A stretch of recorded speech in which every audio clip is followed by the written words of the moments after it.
Good afternoon, students. I am going to teach you a very beautiful short poem written by Robert Frost. The name of the poem is Fire and Ice.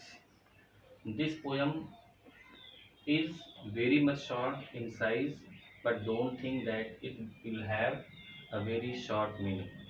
This poem has a very interesting image, very interesting message for you. So I am going to teach. The first thing which I want to tell you, the background of this poem.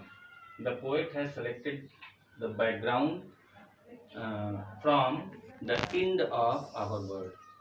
The people think that our world will end one day either from fire or from ice. So the poet has selected the topic which one method uh, of the end of this world will be better. So from line to line I am going to tell you something. Some say the world will end in fire. At first, you must understand that this poem has some difficult words which you must know. So here some say both words have S in the starting, that is a consonant.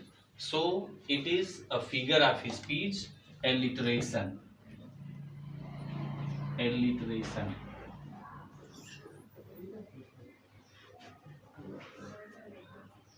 So some say it is a figure of speech, alliteration.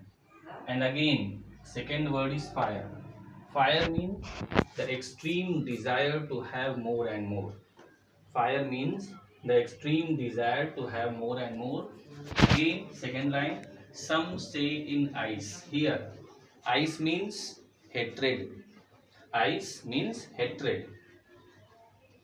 So, the explanation of the first two lines is, the poet is saying that some people they think that this world will end from fire or from ice. From what I have tasted of desire, I hold with those who favor fire.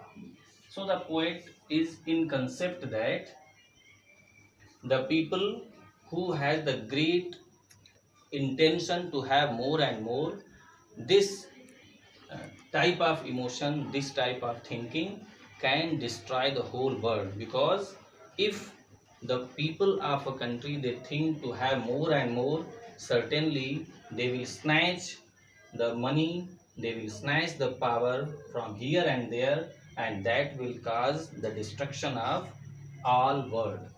So just like that, if the people of a country have hatred for others, certainly that hatred will cause to destroy all the world.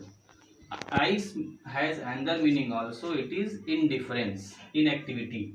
So you can tell that inactivity or indifference can cause the destruction of whole world. Again, but if it had to perish, perish means destroy or end. The poet is saying that if there is the option of the destruction of the world two times, then he is of opinion that this world will end certainly with the help of ice or inactivity.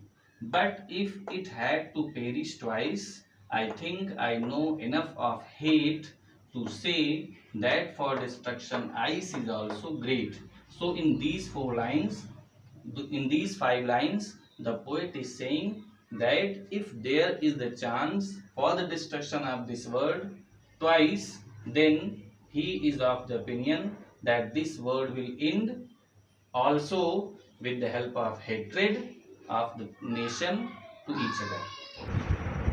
This short poem has two figure of speeches.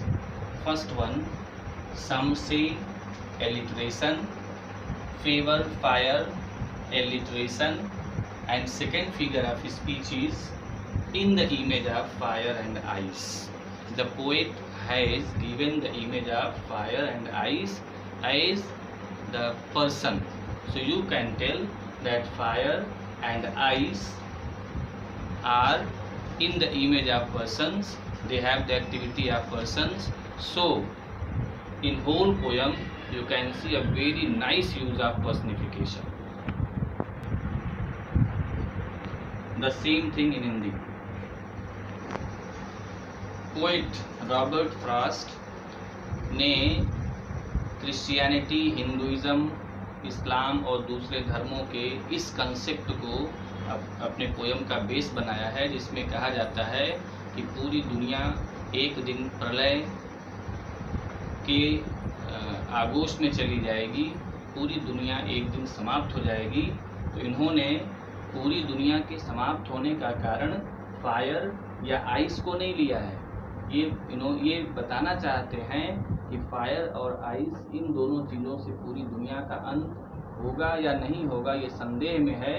लेकिन अगर हम बहुत ज़्यादा इच्छा रखते हैं और बहुत ज़्यादा पैसे इकट्ठा करने की, बहुत ज़्यादा पावर इकट्ठा करने की इच्छा रखते हैं और बहुत ज़्यादा हम उदासीन रहते हैं अपने कार्यों को करने के लिए, या फिर बहुत ज़्यादा हम हेट्रेड रखते हैं, नफ़रत रखते हैं दूसरे देशों के लिए, दूसरे लोगों के लिए, तो निश्चित रूप से ये दोनों ही चीज़ें हमारे लिए घातक होंगी और इन दोनों ही चीज़ों से सारे देश, पूरा विश्व समाप्त हो सकता है।